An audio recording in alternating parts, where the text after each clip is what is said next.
আসুন জেনে নেওয়া যাক লিওনেল মেসির সম্পত্তির পরিমাণ বেশি নাকি নেইমার জুনিয়রের সম্পত্তির পরিমাণ বেশি। তাহলে শুরু করা যাক।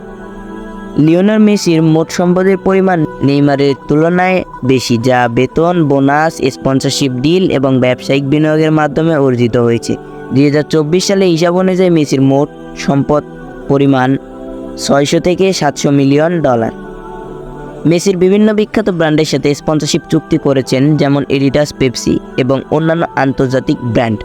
এদিকে নেইমারের মোট সম্পদের পরিমাণ প্রায় 250 থেকে 300 মিলিয়ন ডলার হতে পারে।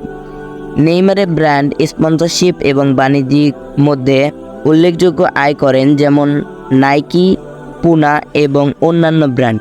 তবে এই হিসাব পরিবর্তনও হতে পারে, কারণ তাদের আয় এবং বিনিয়োগের পরিবর্তন হতে থাকে। তবুও বর্তমান তথ্য অনুযায়ী লিওনেল মেসি নেইমারের চেয়ে বেশি অর্থের মালিক।